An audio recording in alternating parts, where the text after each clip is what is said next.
The worrying dialogue between Alcaraz and his coach Ferrero after a key point. Tennis is much more than precise shots and brilliant moments, it's also full of intense emotions, frustrations, and constant learning.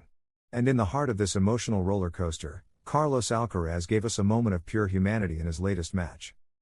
After dropping the first set in a closely contested tiebreak, the young Spanish prodigy started the second set from behind, clearly carrying an emotional burden. It was during this set, after missing what seemed like a simple shot, that his frustration boiled over. That particular shot was critical. I wanted to place it 8 meters inside the court, and I sent it out, Alcaraz said, expressing his helplessness. This small mistake encapsulated a bundle of tensions, exhaustion, the pressure of the match, and, of course, his quest for perfection. But this is where the role of his coach, Juan Carlos Ferrero, becomes crucial. Amid this internal storm, Ferrero responded with calm and firmness. The important thing is that you're close.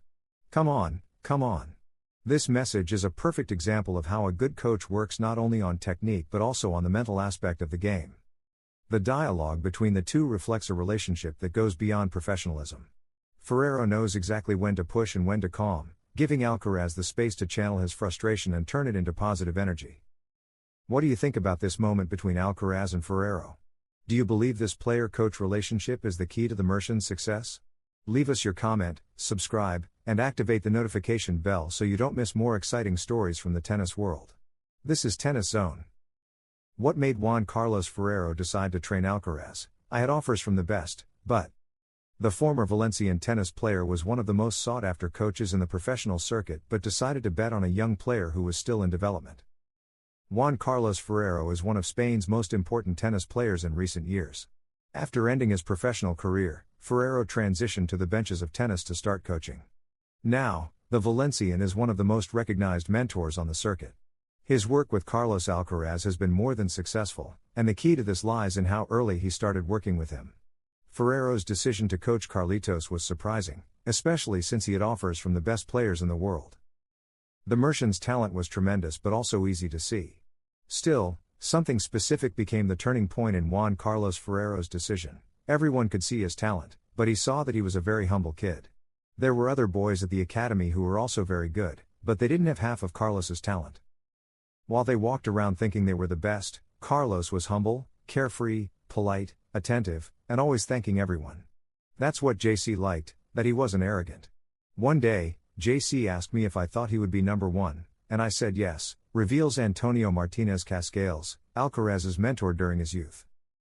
Cascales is someone who knows Carlos very closely and admits there's one thing that worries him about the future: ambition is the key word.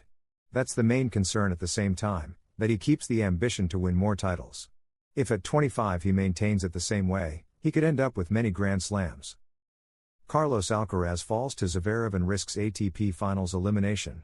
Spanish tennis player Carlos Alcaraz lost this Tuesday to Germany's Alexander Zverev, 7-6-5, 6-4, on the third day of the John Newcombe Group at the ATP Finals in Turin, Italy. The result leaves the Merchant with slim chances of advancing to the semi-finals, as he now depends on a victory by Russia's Andrei Rublev against Norway's Casper Ruud and hopes that the tiebreak criteria work in his favor.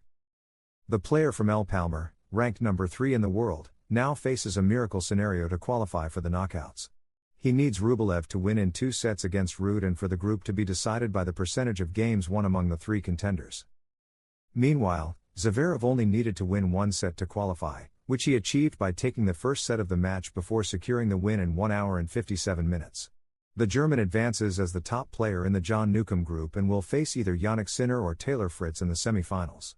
If you enjoyed this article, don't forget to subscribe and leave a like, because here at Tennis Zone, we're dedicated to bringing you the best content for the best audience, with in-depth analysis, exclusive interviews, and complete coverage of everything happening in the tennis world.